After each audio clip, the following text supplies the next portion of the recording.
Mr. Watts, he is armed himself. Shots. Shots. Watch it. Tear gas. Live rounds. Also, I can see that.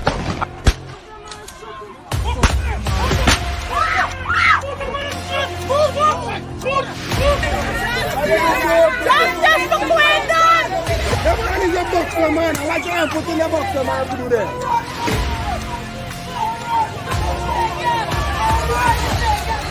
But I just since my cousin there, no, you come on the East Coast. You listen to me. Right? No, you come on the East Coast. You listen to me now. You gotta listen to me too, man. I am listening to Right? you.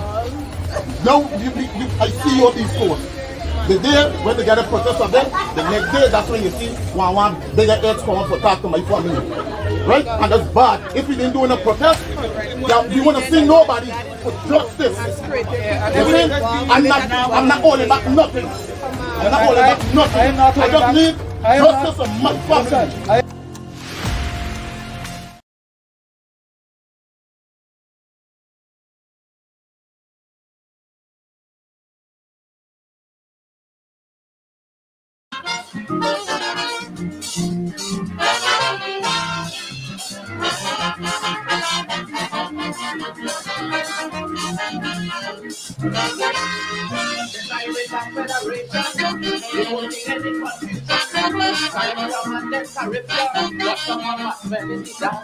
With the West Indian politician, I mean you went to big institution, and how come you can't unite 7 million?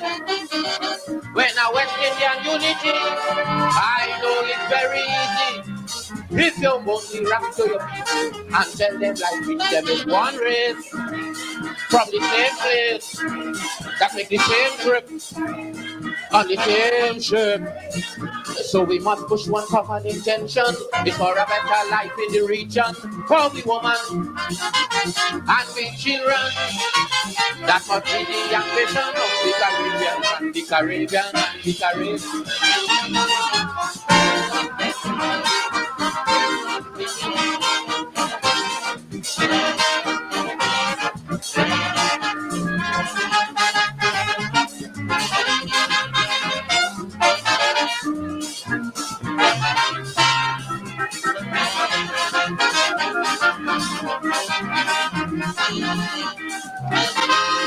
They say that the Federation was imported quite from England, and you're going and form a character with a true West Indian flavor.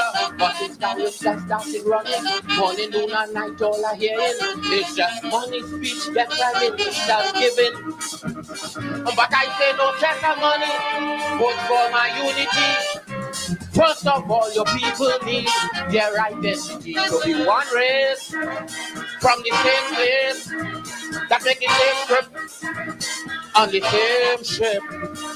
So we must push one common intention, it's for a better life in the region, for we woman, and we children. That must be the ambition of the Caribbean and the Caribbean and the Caribbean.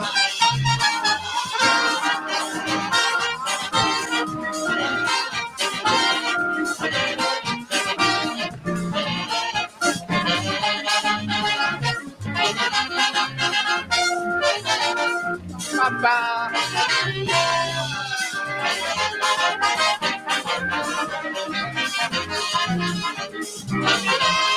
CARICOM is based in time. The whole Caribbean gone blind. If you don't know from where you're coming, then you can't plan where you're going. That's why some want to be communist, rather some want to be socialist, and one set a religion to add to the foolishness. Look, a man who don't know his history can't form no unity. Tell me, how could a man who don't know his roots form his own ideology? One race, from the same place, can make the same trip, on the same ship. So we must push one common intention, before a better life in the region. For we woman, and we children. That's what we the ambition of the Caribbean, the Caribbean.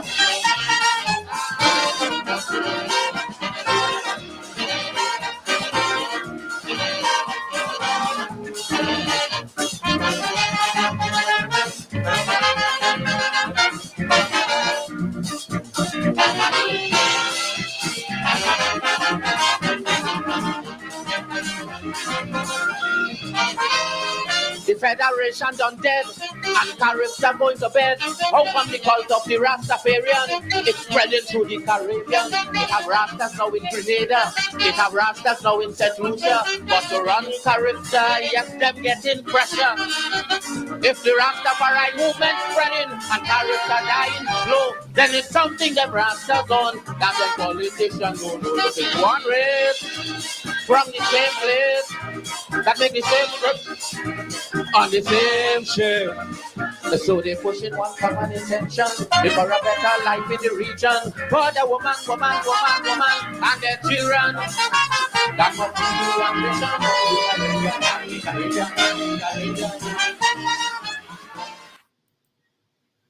Yes, yes, yes, yes. The voice of Leroy Khalid, the black man, the black stallion, Dr. Leroy Khalid. If David Rudder is the philosopher king of Calypso, I think the black stallion is the authentic working class voice of Calypso. He gave Calypso a kind of working class character. If the Rastafarian movement spreading, then it's something them Rastas know that the politicians don't know. Identity. He's arguing that national identity, regional identity, has to be the basis of nationhood. What is your identity? You know, we live in a Guyana, they're trying to tell me, get rid away identity, you're not black, you're Guyanese. So they want to take away your cultural identity and give you a civic identity. Guyana can disappear tomorrow, you know, Venezuela can overpower we and take away Guyana. Countries have disappeared.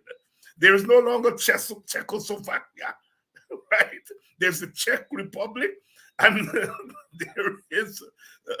there is this the Slavic part. Countries can disappear. Identities are permanent. So when people tell you, in order to be a Guyanese, you have to stop being Indian Guyanese or Amerindian Guyanese, they're talking nonsense. They're talking nonsense. Guyana is an experiment that is 57 years old. We have survived 57 years. There have been so many threats, but we have survived. And you know why we have survived? Because of identity. Identity. You know, you be you and me be me. That's the beauty of the damn thing self, as David Rudder say. So, yes, for me, my Guyanese-ness has to be grounded in something larger, something more spiritual, and something that I want to be identified with, or I want to identify with. There is a reason that when Serena and Venus, you know, win at lawn tennis, we don't have to understand the rules of lawn tennis. We don't. Most of us don't, but what? We identify with two black women. They're not Guyanese. They're not West Indian. They're black. And when you look at yourself, you say, but we got something in common. And even the Indian Guyanese becomes black when Serena wins. Identify. Doesn't have to be a Guyanese. You hear what Black Stallin's singing about there? Caribbean unity. But why I play that calypso tonight is I said it must be the ambition of we women and we children. And I want party to talk about we women and we children tonight. On that Mahdia story. That Mahdia story. The safety of our children.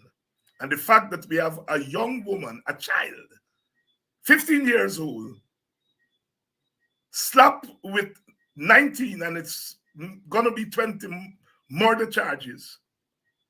For what? For the failure. But let me don't get into it, because I have a guest tonight and I'm going to bring him on right away. Because what do I know? What do I know about systems? What do I know about systems? The man who would know about systems is with us, Mr. Paul Slowe. And we are starting here tonight with the assumption there was a systems breakdown. There's a system breakdown. So we're going to talk about that system breakdown there, from an expert who knows about systems and how they work. And then we're going to talk about this young man from a village there who apparently and allegedly aided and abetted Smalley to get away. And they captured him, but he's dead.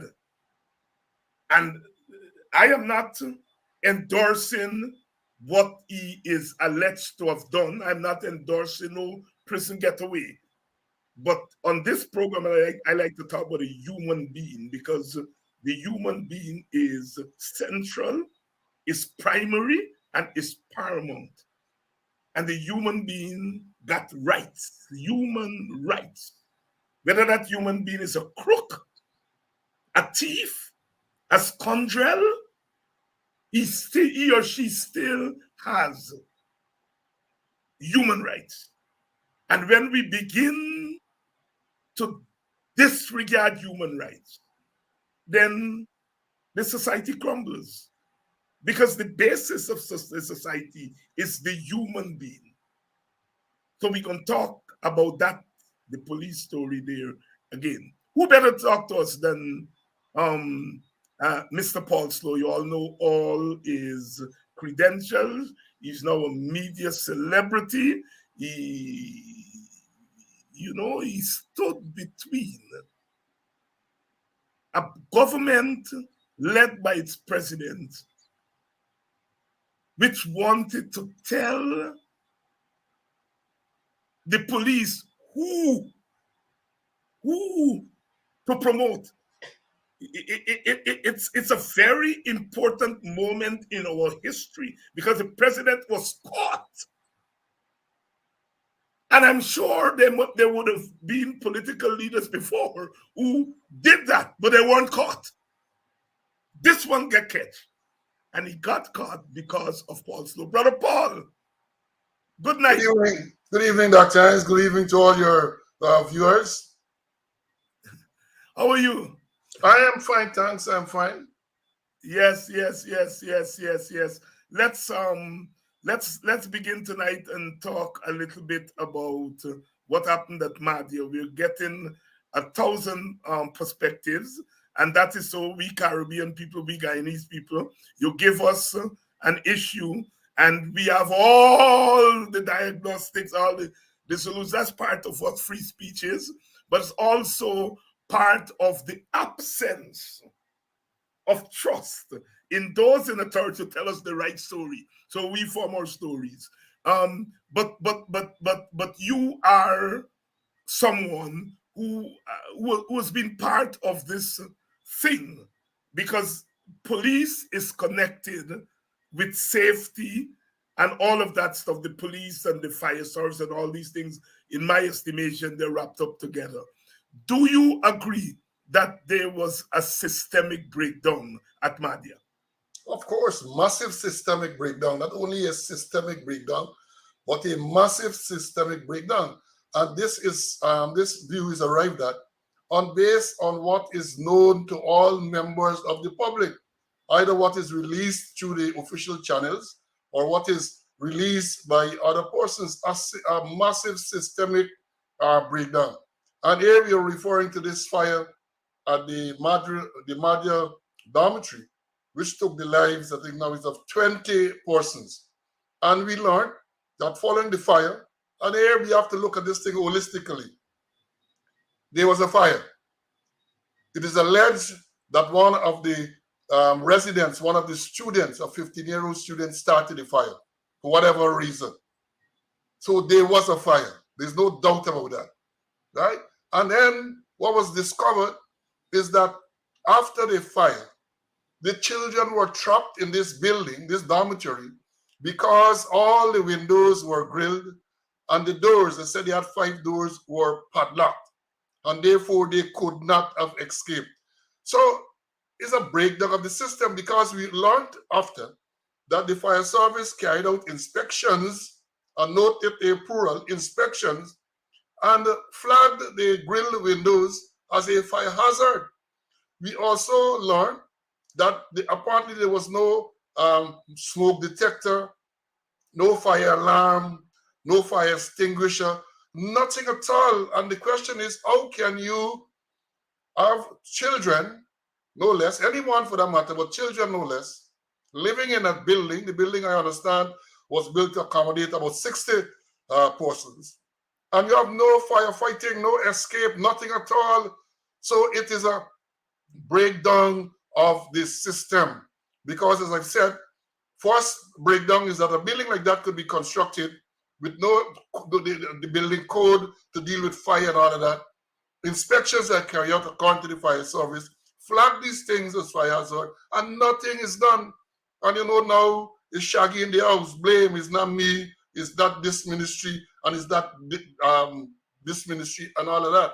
So yes, there was a massive breakdown in the system, and I am hopeful that all of those issues are going to be addressed. We are aware that the 15-year-old girl is charged with 19 counts of murder.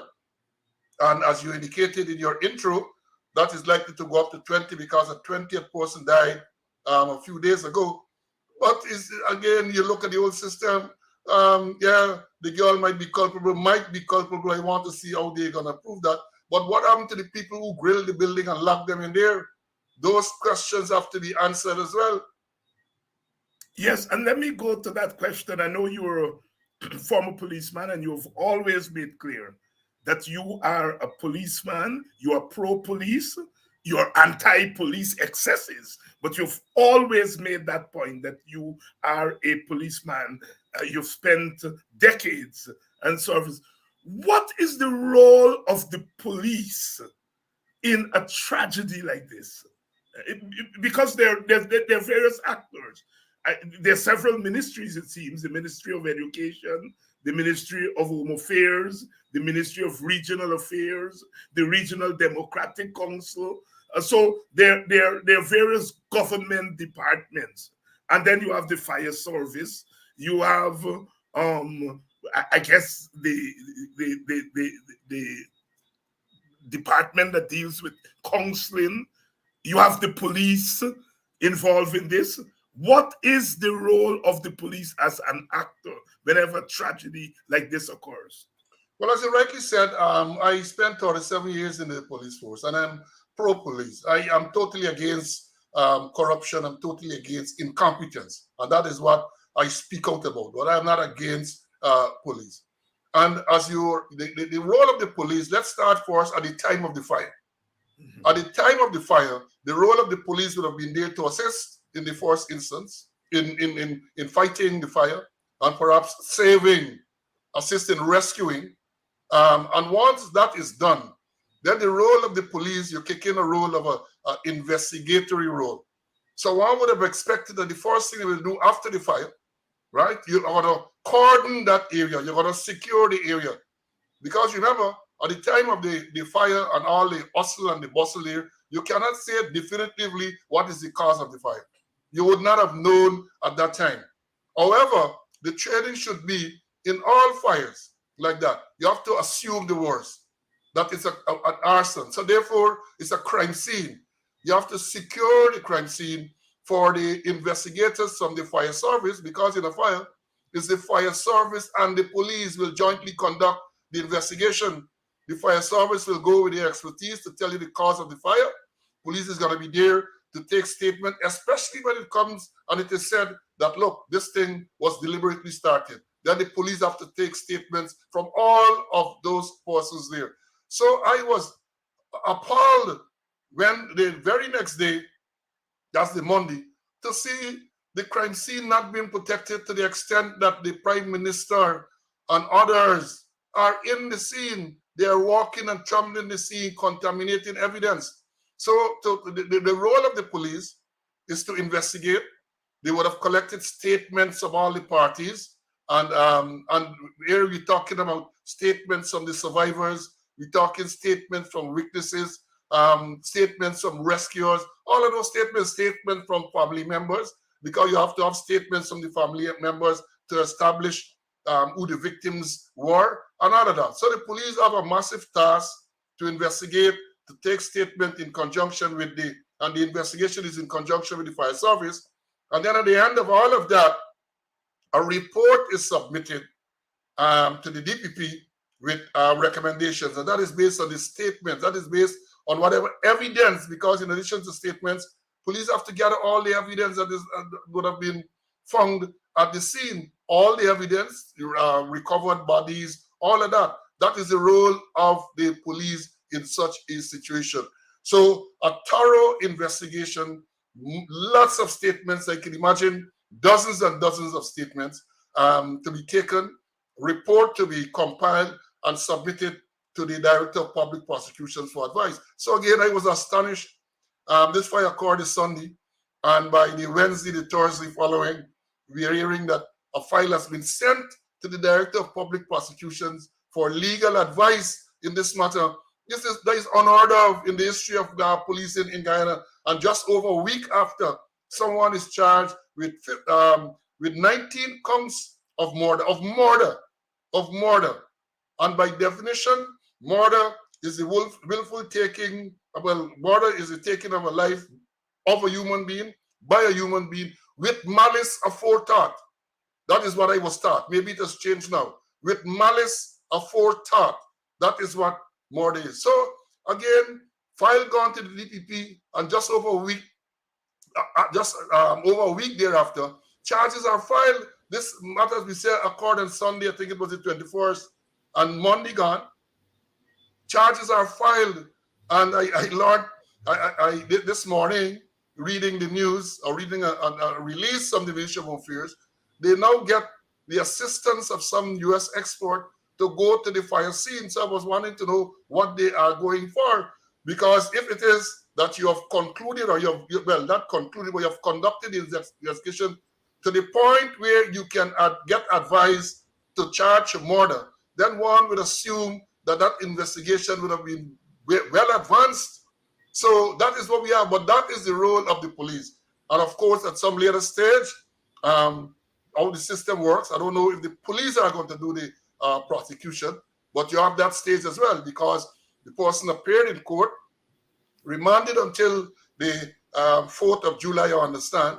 So the prosecution, you'll have to present your case. In some cases, I suspect in this one that will be the case, where the DPP is going to either get someone from the DPP's chamber or farm out, employ some private person to prosecute the case. But basically, that is what the function of the police in a fire. Not only this fire, I mean, we are highlighting this because of the loss of 19 lives, but that is standard practice. And let me repeat for our viewers.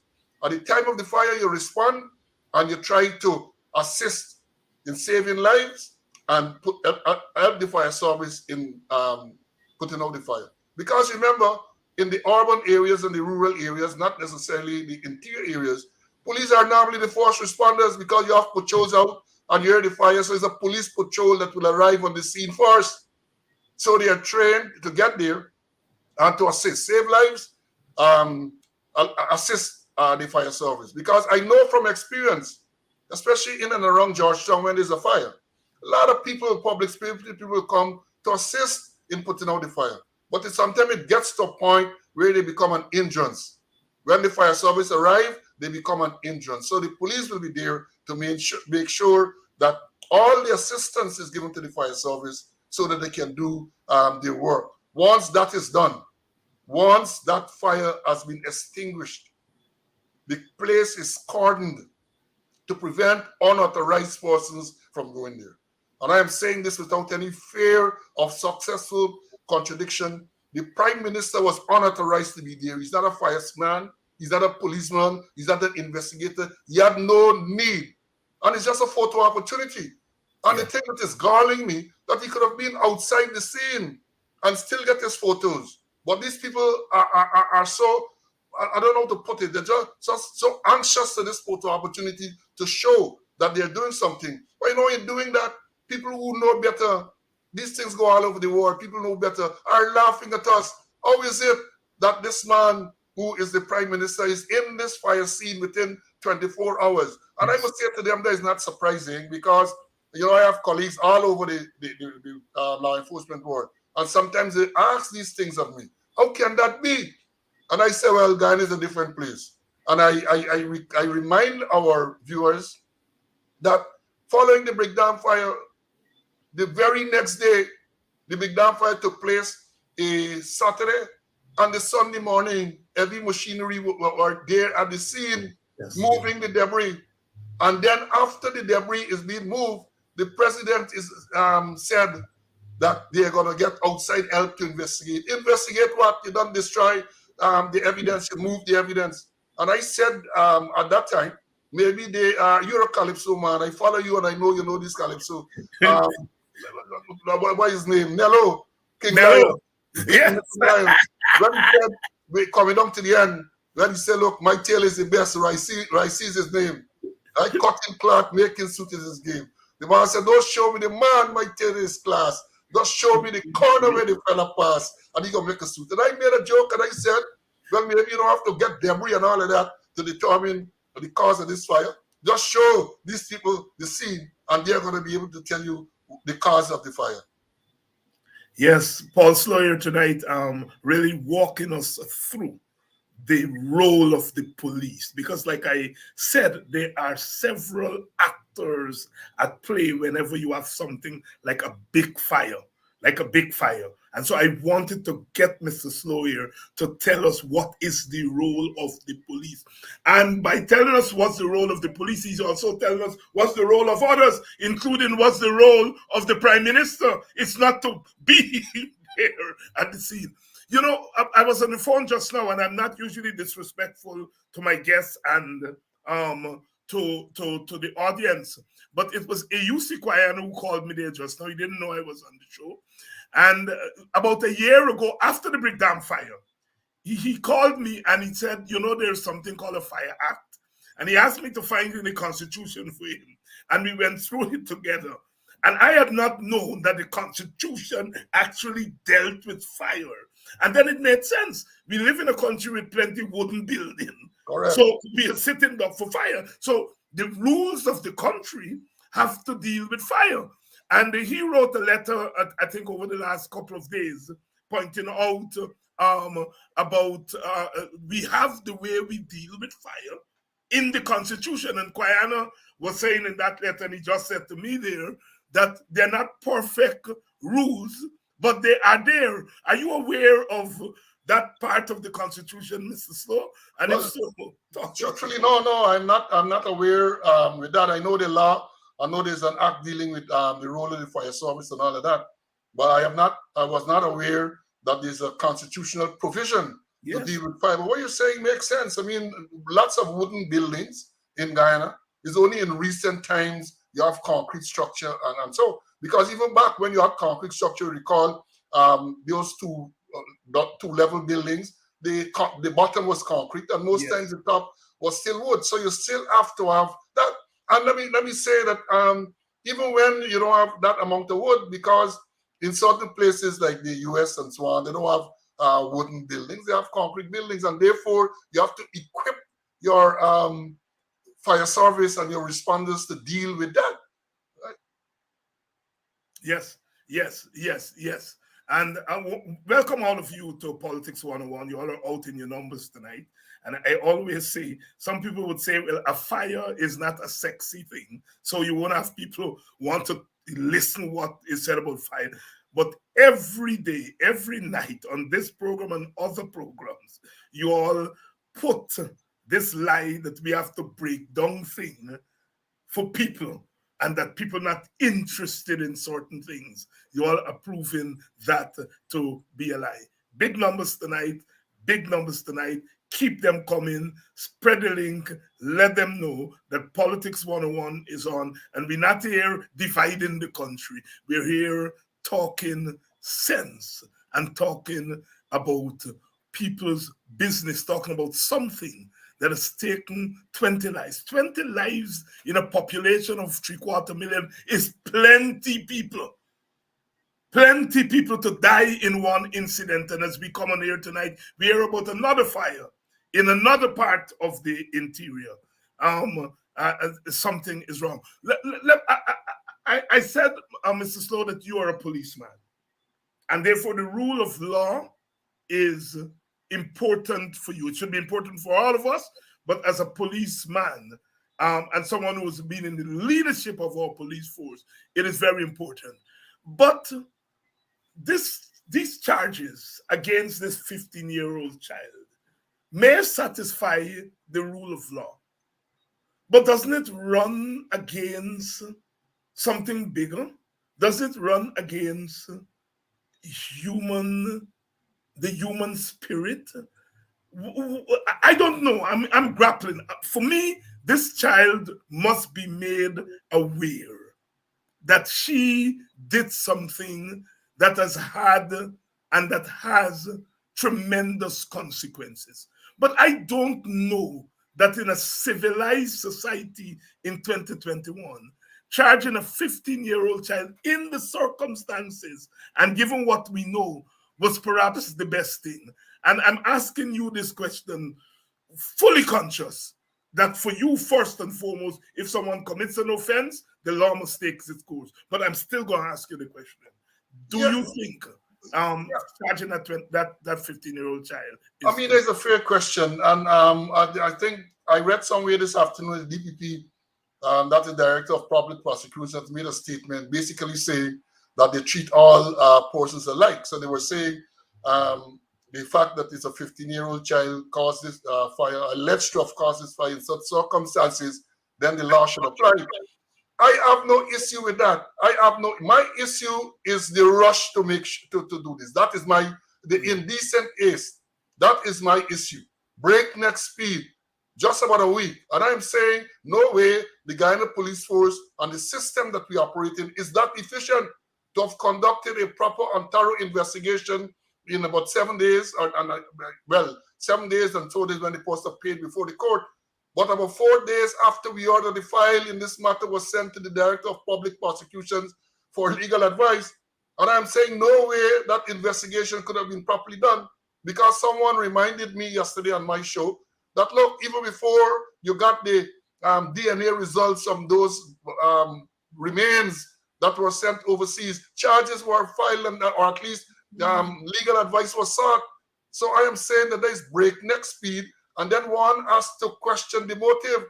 Why was it the need to rush to place this child before the court in such, as we would say in Ghanaian labor time?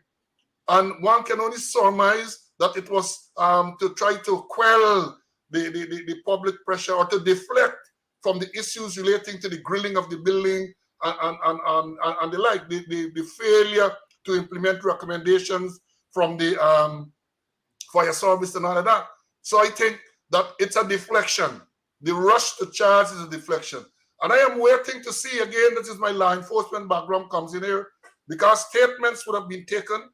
The survivors were, except for the daughter mother, were all juveniles. The law prescribes how statements should be taken from juveniles, whether they are witnesses, whether they are victims, or whether they are accused persons. The law says how those statements, and the Juvenile Act I'm referring to specifically, how those statements should be taken. And therefore, I want to see, I am waiting to see what the evidence will be, because a significant aspect too, I mentioned again yesterday, is that when the matter came up on Monday there before the magistrate, the matter is put down to July 4th. Some people report the 4th, some say the 5th. But it is put down to either July 4th or 5th. And here it is put down on the next date for statements and disclosure. Significant. Yeah. So what they're saying there is that when you come up on the 4th or the 5th of July, the prosecution should provide the defense. And the defense team, I'm glad to see, is headed by Attorney Dexter Todd, very competent attorney. So the defense team is expected to present the attorney with all the statements. In other words, disclosure time. Let's see what your case is so they can build the defense. So I'm waiting, and I am sure, if I were a betting man, I would wager big that when the matter comes up on the 4th or 5th of July, they are not going to be ready to present statements, and which again supports the fact that this was a rush, breakneck speed to make sure that you can say, oh, the child is charged. And all over the world, I saw on, I think yesterday afternoon, on Times Square, the busiest crossroad in the world, the ticker got child charged as an adult in the damn fire. They said that the child charged as an adult. I don't know that that is true, but they would have gotten that from somewhere, and that is what we have. So I'm saying, yes, you commit a crime, then you must face the music, right? But we have to understand that this is a juvenile. And my training is that when you're dealing with juveniles, you deal with juvenile differently. The DPP actually admitted that juveniles are dealt with differently. Because in dealing with juvenile in the system, it has to be to rehabilitate. It has to be to rehabilitate. So I don't know, and you don't wait if you're going to try to rehabilitate until the person is convicted. You have to start if you get the evidence that, look, this is the person, and they're saying, the fact that they charge, they're saying that they have the evidence that this is the person responsible. You have to treat with that, the human thing. I mean, can you imagine the child in some juvenile facility in Georgetown?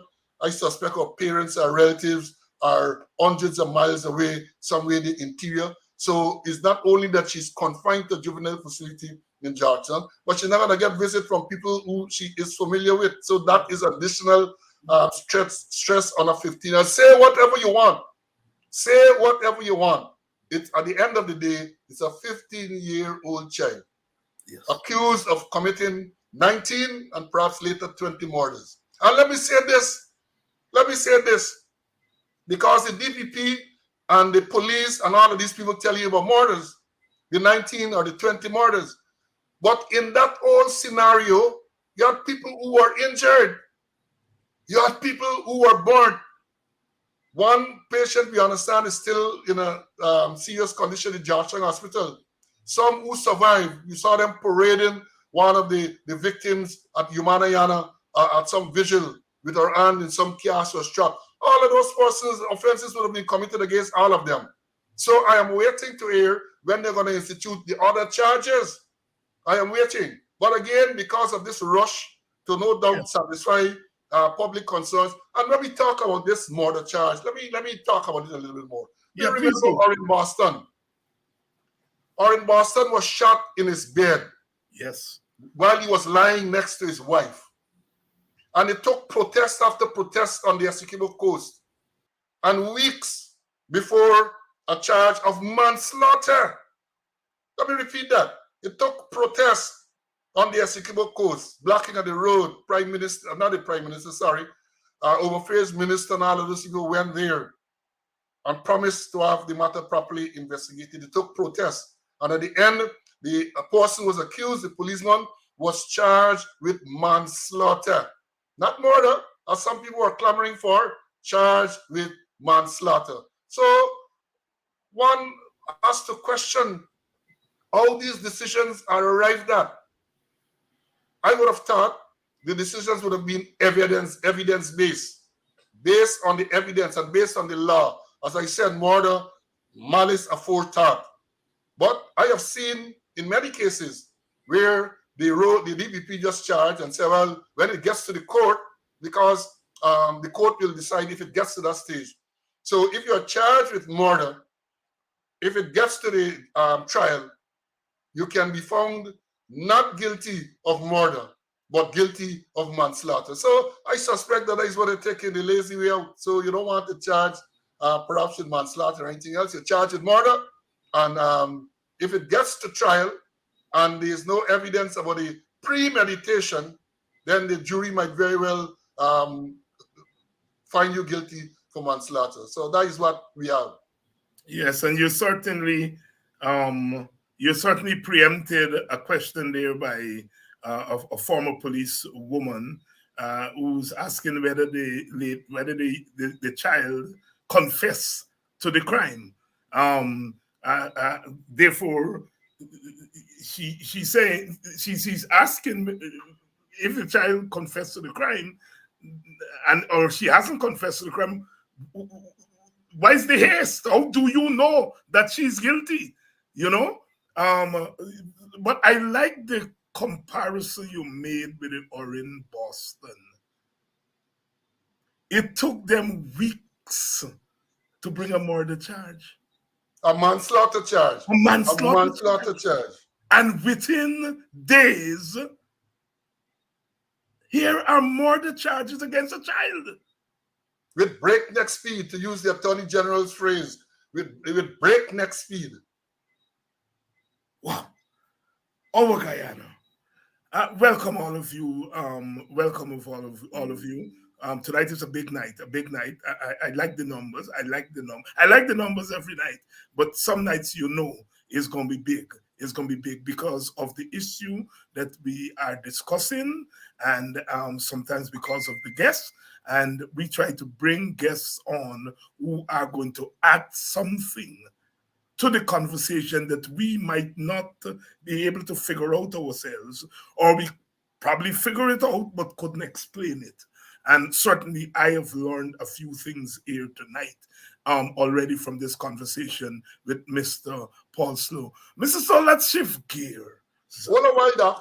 Yes, go ahead. Yeah. In relation to the question you said asked a while ago about whether this young lady confessed, whether she has given a statement. Again, that is a lot. You have a lot of issues there, because let's assume, for argument's sake, that she confessed. There is something in investigation of crime called the judge's rules.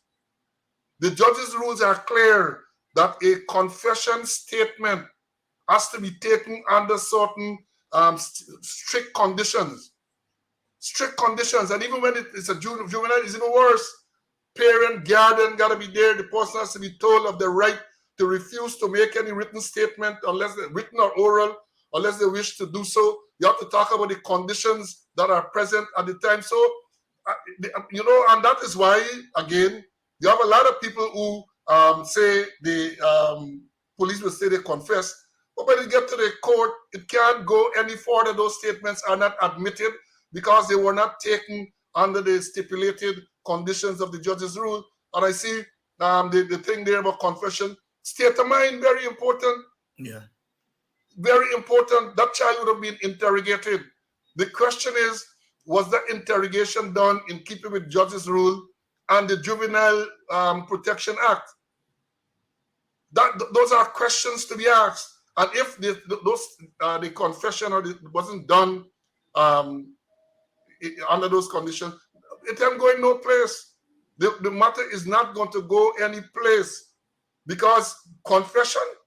And I saw again with the fire you reported today, I just read that the persons confess. That is the thing now, you know, people confess. Yes. And therefore, once you confess, there is nothing else. And I always like to mention, for the benefit of viewers, there was I don't know if you remember, years ago, a man in either the Maikoni or the Michael Creek was murdered. One of these what we call felony murder. They went to rob him and they kill him. Something Passad, Benny Passad or Boni Passad, something like that. I think 4 or 5 men were arrested, charged. They all gave confession statements. The investigator at that time was Ulrich London, famous detective. Yeah. Right? Yeah. Ulrich investigated that matter. And when the matter got before the judge and jury, those statements were said not to be given free and voluntarily. So all the confession statements in that murder charge were thrown out in the High Court. Notwithstanding that, all of those men were convicted of murder, sentenced to death, and subsequently swung from the gallows. I am saying that to say that the investigation went beyond the confession statement. Yeah. You don't just you have to get other evidence, so just in case the confession statement goes out, the matter can still stand. We would have seen in recent times, once a confession statement is thrown out, there goes the matter. So I want to make that point that even if the person said, somebody says Marconi Creek here, Yes. so even if that person gave a statement, the question is, was the statement given in keeping with the judge's rules? That is a big question. And I want to suggest, based on what has been released, that they're going to have difficulty with that. Boy.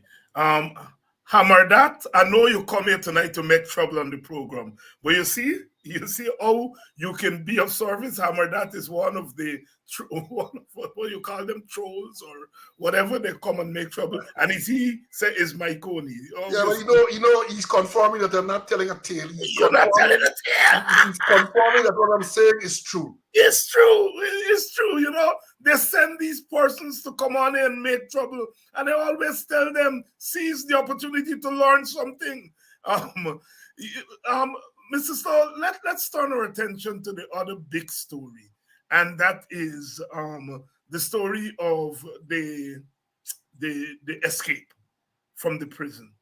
And there are a couple of things. The charging of people, including the person in charge of the prison. That's one. I want your comment on that, on who were charged and why they were charged. I think it's the first time I'm hearing of a prison escape and the prison officer in charge of the prison actually going before the court. And I was asking, was he charged because he has to take responsibility as head of the prison, or was he charged because they're saying he had something to do with the escape? And I couldn't make it out. Here's a layman asking these questions. Talk to us about that. Well, let me answer first. He's charged because what they have it here, you know, they say, let me read it. I don't want to misquote or mislead anyone, including your troll and all of these people. They say that he's charged to conspiring to facilitate the escape of death row prisoner Royden Williams, known as Smalley. So he's charged with conspiring. So it's not a case where, according to the charge that is filed against these 6 persons, including the man who was in charge of the Mazruni prison, it's not a case where they say there was dereliction of duty.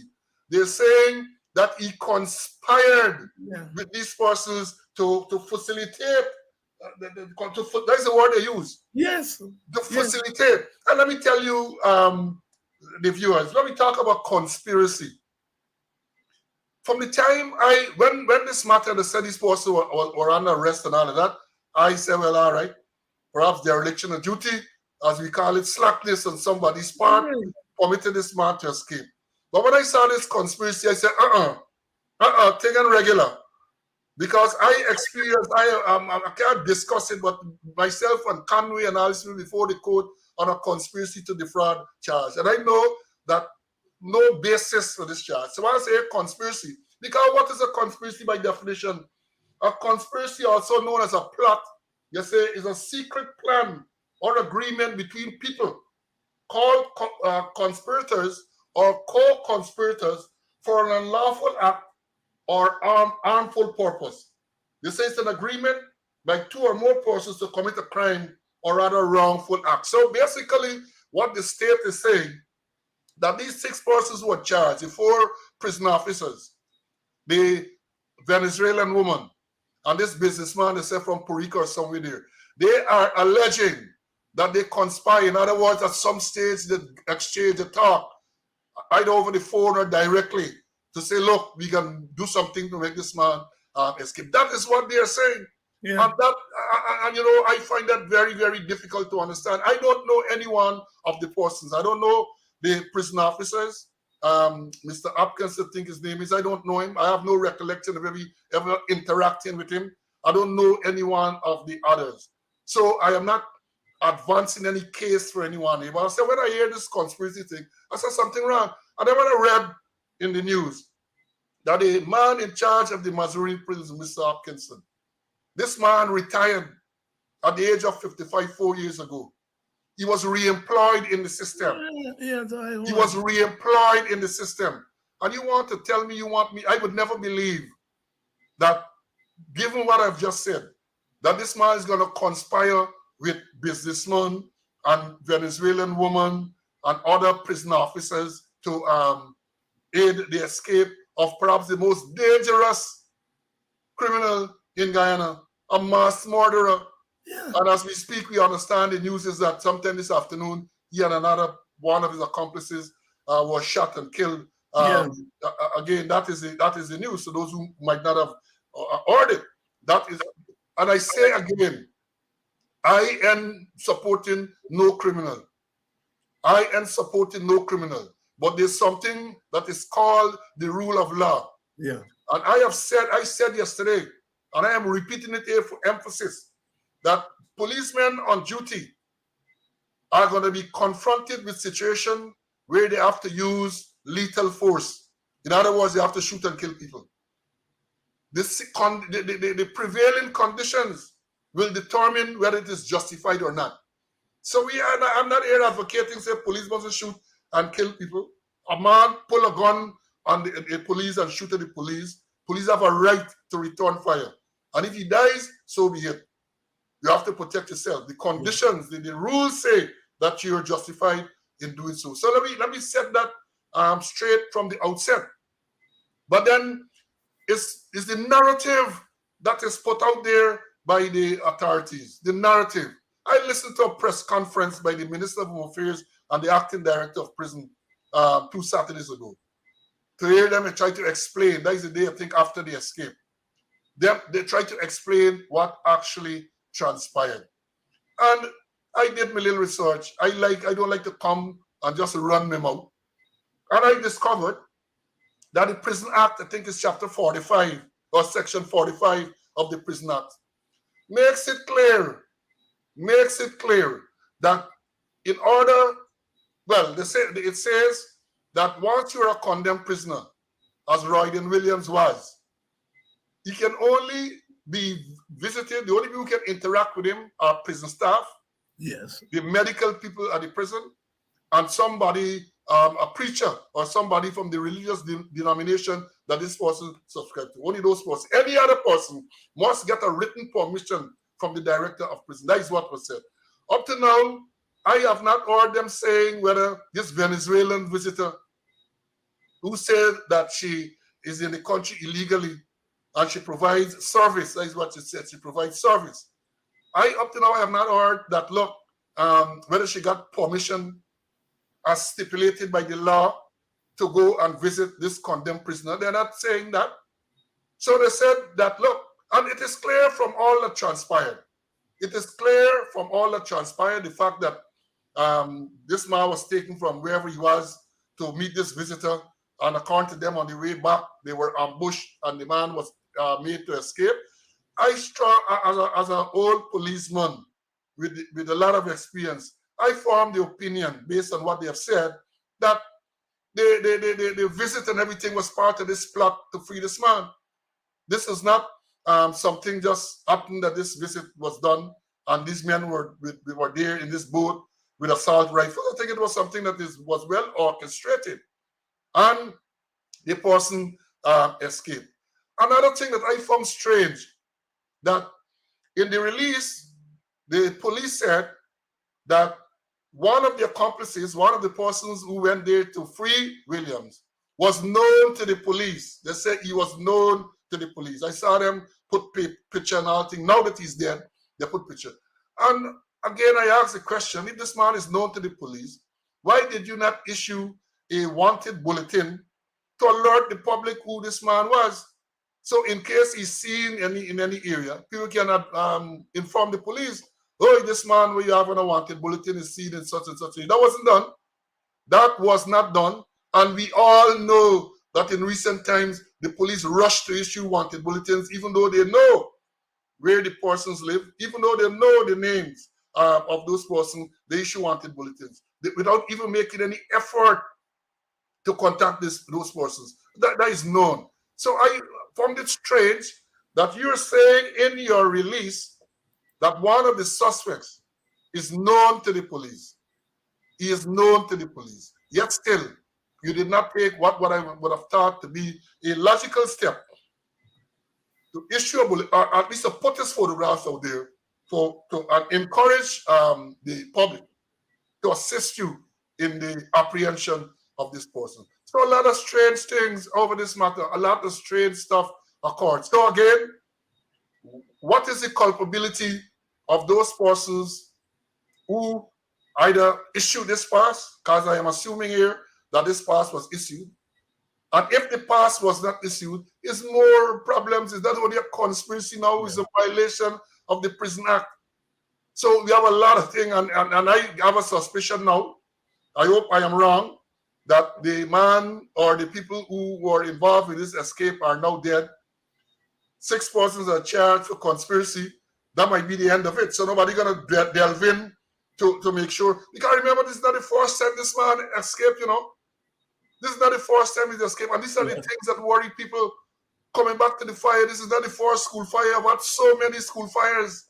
And you know, these things are mind-boggling. And I'm saying that these things can happen this way, continue to happen, because of incompetence and corruption.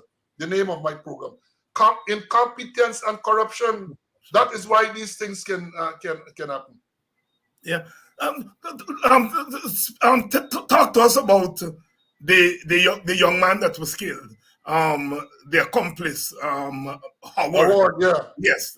Talk to us about that, because people have so many questions. Well, I have a lot of questions too. And you know, the whole story, the whole thing is again the police issue a version. And I'm saying that the mistake they would normally make when they issue these things, they don't, as you are of that age and that vintage where, you know, we used to say Marie. You know, you started with Marie. So people are alerted that you're coming to tell a tale or a story, as we would say. Now, according to the police again, and I was not there, so I don't know what transpired. I am going on based on what the police and those who are aligned to the police have put out there in the public sphere. They say that the first thing that I learned about this matter, and that is, I'm not sure again I'm in the correct chronological order. This is how I became aware of it. I think it was Sunday. They said there was a shootout with the police and this man who they said aided in the escape. Shootout, I say, all right, shootout is not something new. But then reading further, they say that no firearm, the man was killed and no firearm was recovered. I said, what? You got a shootout with one man and the police. The man is killed, no firearm is recovered. Well, then tell me that this shootout took place near some river where the firearm that the man had might have fallen overboard and you can't recover it. Or the shootout took place between the police and a set of people, and those who survive and escape might have picked up this firearm and go away with it. But when I see it was one man with this shootout, I said, nah, thing not regular. Something is wrong there. And then a photograph appears with this man being arrested, apprehended. He is there lying on his back. His hands appear to be restrained behind his back. Someone has a crack, someone wearing a crack on his right foot, because I can tell you right foot, because I examined the thing in great detail. His right foot is resting on the torso of this man. Another individual appears to be nearby because you can see a boot. They can't swear that it's an individual, again, at bringing him in police training, because it can be just a boot there with no foot inside. But that is there, evident. The man was clearly alive. The man was clearly alive. And then there's this fanciful story that this man was now being escorted on the all-terrain vehicle. Don't know where they were taking him. They didn't say that. He was escorted on an all-terrain, ATV all-terrain vehicle. And during that process, he snatched an assault rifle, let's say AK-47, they were very specific, from the lap of the person who was there. He jumped off of this ATV. He then accounted them. He then attempted to crank. Now, cranking is not police language and military language. We will say you attempt to cock the fire. But they say you attempt to crank. This is them civilian where they employ They're civilian language. They say you attempted to crank the weapon. Yeah, crank the weapon. And in that process, one of the rounds there discharged several rounds from an AK-47. They say one struck him. He fell into a pool of water and continued to attempt to crank this assault rifle. He attempted, when he was wounded, and then somebody shot him with a pistol, and he died. I said, body by Moriddle. Because the story is not logical. The man is seen with his hands restrained. I can't say handcuffed because he hasn't seen no handcuff. But it is clear that his hands were behind his back. And the posture that he was in conveys the impression that he was restrained. So you want to tell me at some stage this man with the hand behind the back able to snatch this weapon and did all that they claim that he did? And if it is that you're going to tell me that his hands were not behind his back, at what stage and for what reason the hands became freed in such a way that this incident could have taken place in the manner that you described it taking place? This thing ain't making no sense. This thing ain't making no sense. And then later on, there's another picture of a blurred picture of I suspect that appeared to be the deceased person lying there near a camp. The camp has at least one cot. And on that cot, there are 2 assault rifles with the body lying somewhere nearby. So maybe they say after the shooting, they took him there. I don't know. Yeah, but the story that is told by the police, again, I say, I was not there. I was not there. I am only going by what they are saying. And I'm saying that what they are saying does not add up. Somebody said the Matson. The story ain't making no sense. Yeah. And people say, I see somebody comment, we big, but we ain't stupid. Nobody can. Look, I am saying, I don't know what took place there. I don't know what took place. But I'm saying again, that based on what they have said, it strains credibility. It ain't making no sense. It makes no sense. And then, the next thing too that occurred to me is that they said that he was one of the accomplices and of this escape. But they did say at the time of the escape that the 2 accomplices were armed with assault rifles. They said they were 2 AK-47s and 1 AR-style firearm. Yet still, when they found this man, they say he had in our sack, he had amok, he had malaria tablet, he had cook-up rice seasoning. So all of these things, I want to know if those things are prohibited items now. Yeah. It would appear as though, so I said, you put these things in the release, so what purpose? And I say again, because they have civilians there running the thing, and they tell a lot of crap. I was trained as a senior officer to interact with the media and to give media releases. Trained at the FBI Academy by people from CNN and at the Police Staff College in the UK by people from BBC. And we were taught not to give people the facts. This is what took place. There are some things you might not be at liberty to say, but they don't tell the facts. They try to write a story, a long, fancy story. And in doing that, they talk a lot of nonsense, which comes back to haunt them. They have to then retract and lose whatever little credibility they have, because no one believes that the police cooperation unit or when a senior police officer makes a statement, it is credible, which is worrying. You have to be in a position where you are so straightforward and shoot from the hip that when you tell people a story as a senior police officer, it must be believable. It must be believable. And that is what during my career I lived by. Many of the journalists now practicing now will tell you. They call me for something happen and I will tell them, look, I can't tell you this part or I can't tell you that part, but this is what we know so far. And I established that relationship and they respected that. I'm talking about journalists. I'm not talking about these fly-by-night people who post all sort of crap on social media and call themselves journalists. I am telling you, journalists that would interact, and I said, this is what happened, but you cannot, we are not in a position to release this, and I asked you not to release this. I'm telling you this in confidence not to release. The next thing that they do, which erodes the confidence and credibility, they single out certain people to pass on the information to.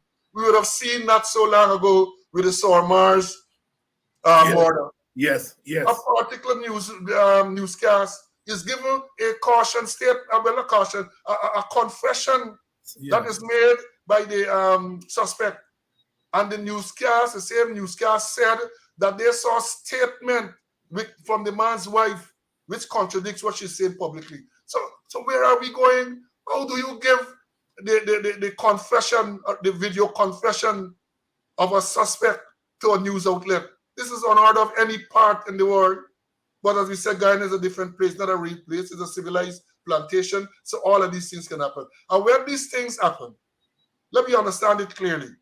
It is not the individuals who will suffer. The image of the entire organization.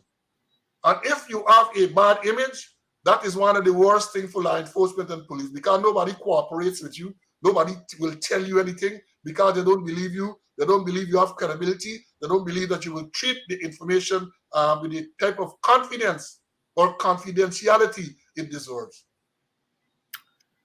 Mr. Paul Slowe tonight walking us through these thorny issues, and you all are out in big number. I think we're going to beat Sheriff tonight. You're going to buy me a beer, because I think I'm beating you with numbers tonight. I never see numbers big like this. You all really come on. It's good. I was trying to say it's fast and fast. It's fast and fast.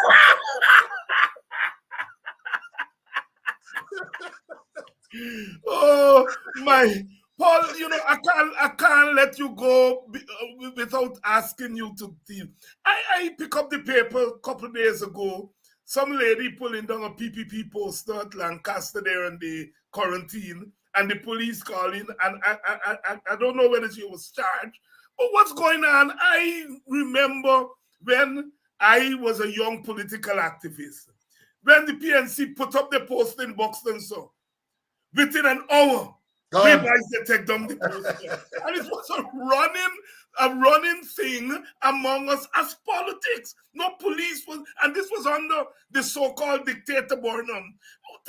Paul, tell me what happened in the country, man. What has happened, to put it in simple language, the police force has been so weaponized by the current administration that anything they tell them to do, they do. And just don't leave it at the things being pulled down. Because I know during the campaigning time and so on, it happens all over. It happens where things, and if you know the persons, they are warned to desist from doing so, and the like. But not only that, people now calling people false name, calling them out slave, and calling them switch. And the police is weaponized to arrest them. And I said yesterday that you would know that going up in the country, is everybody get a false name? Is everybody get a false name? I telling them I grew up in BV, and the most famous false name in BV was Ezekiah. And the reason why it was the most famous false name, because that was the man's correct name. His name was Ezekiah, but if you little boy and you say Ezekiah, that becomes his false name. You got to run, right? So we got fun from that. And as a policeman, let me tell you the correct action in such a case. The person makes a report to the police station that a person called you a false name. So we would normally say in official language, he's called a name other than his own, right? That is what false name is. He's called a name other than his own. An occurrence is made, and you get that person who is alleged to have called him or a name other than their own, and they are warned to desist from such behavior. You enter into the record that this person was arrested. They were told of the allegation and warned to desist calling the person a switch, or desist from calling the person a house slave. And the person is warned and sent away. Now, if the person continues and you have to bring a charge based on a statement from the person who is alleged to have called the false name, Then they are charged for provoking breach of the peace. They act in a manner likely to provoke a breach of the peace. In other words, we're saying that because you call the person a false name, the person can get a little violent, they can get fight, and so on. And that is a minor offense. A minor offense. But the police that you have now, either they don't know, and I don't want to believe that they don't know because they have a lot of liars and so on in the midst now. Yes. They have people who they claim to be lawyers, people doing law, those who weren't admitted to the bar, a lot of people doing law at UG. And at some stage, somebody got to know this. But what has happened is that once the politicians tell them to do that, that is what they do.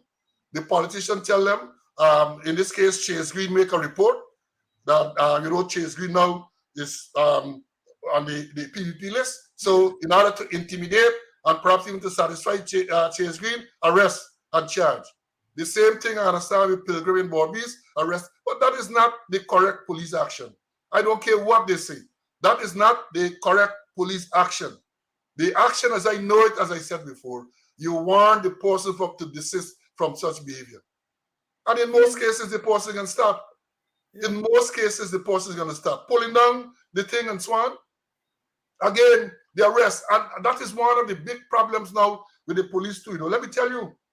And this is for the people listening at police and all of them, they're going to hear it.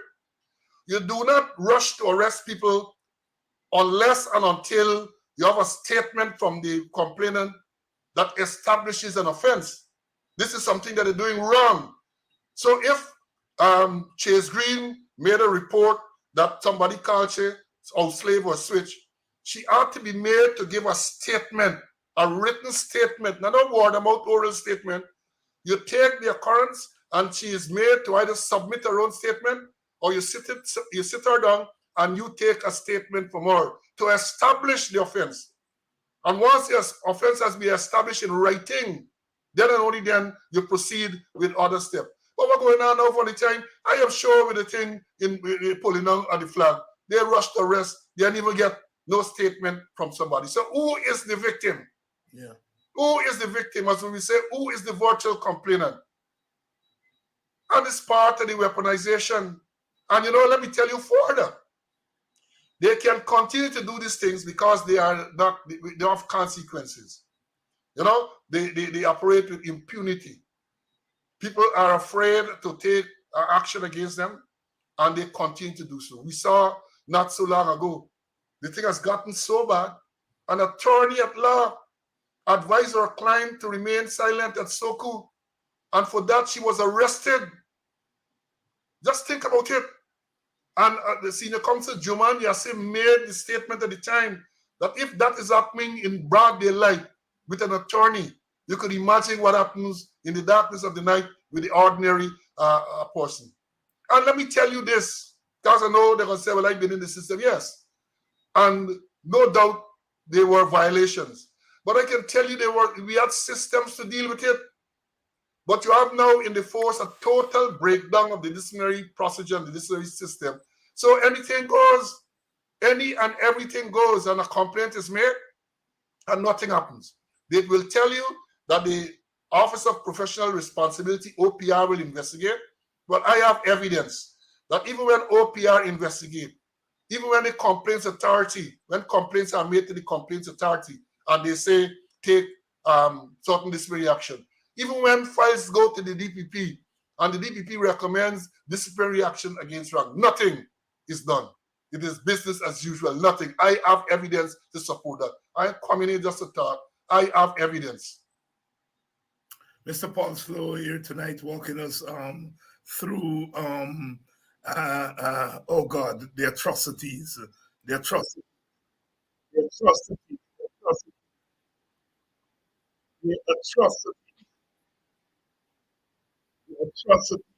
our country. It's unspeakable. Paul, any closing remarks? Closing thoughts? Well, again, I'd like to thank you for the opportunity. I take every single opportunity I get to try to educate the public and to let them know what is going on. I know a lot of people, especially people who are in the government and who are supportive of the government, are uncomfortable But if the truth, I've said that if the truth makes you uncomfortable, that is on you. That is not me. So if by telling the truth you become uncomfortable, that is not anything to do with me. And I will continue to speak the truth. And I have repeatedly challenged them to dispute or to debunk anything that I have said. And they haven't done so as yet. They haven't done so as yet.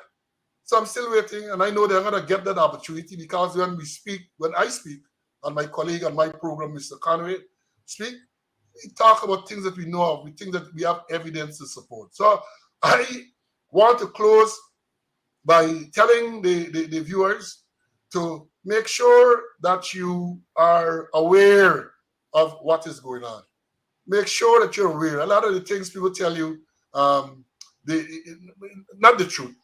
They just come and they do a lot of spin, a lot of propaganda. Be sensible. Read through the lines. Again, with this shooting of this man, and again, let me say, I don't condone criminal activity of criminals. I spent 37 years going after criminals and all of that. So I can't change now. That is in my DNA. But I am saying there's something called the rule of law. And the rule of law must be followed. I said earlier, and I'm saying it again, the policemen are going to find themselves in a situation where the use of deadly force is justified. Don't let me mix matter with that. The use of deadly force will be justified. In other words, you can take your gun and you can shoot, and if someone dies, so be it. Inquiry or coroner's inquest, something like that is held, but you're justified in using the force. But in the story, the circumstances will vindicate you. But this Nancy story we heard here with this man cannot be tolerated and condoned. And on my social media page, I think last night I republished something.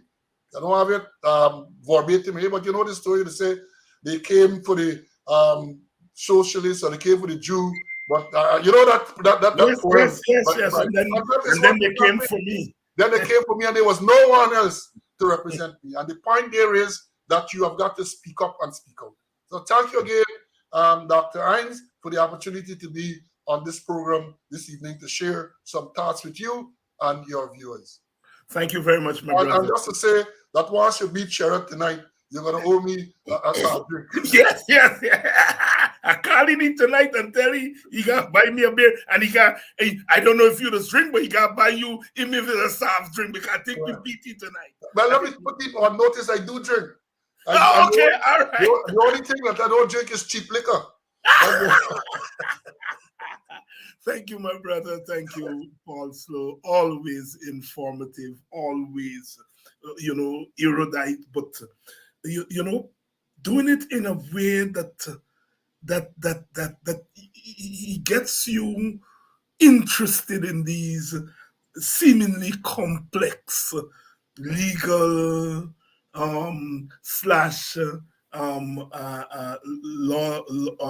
police law enforcement issue.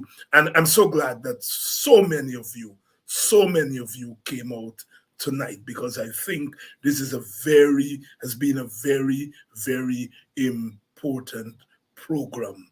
A very, very important program. Thank you all so much. I'll see you all tomorrow night. Tomorrow night is what, Friday night?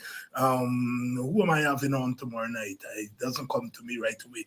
But I'll see you all tomorrow night. And I just want to say, without you, there is no program. There could be no Paul Slowe talking about what he's talking tonight if people are not listening. And if people are not here. Even the trolls, as we saw tonight, were themselves part of the learning here tonight. I love you all, always, always, forever.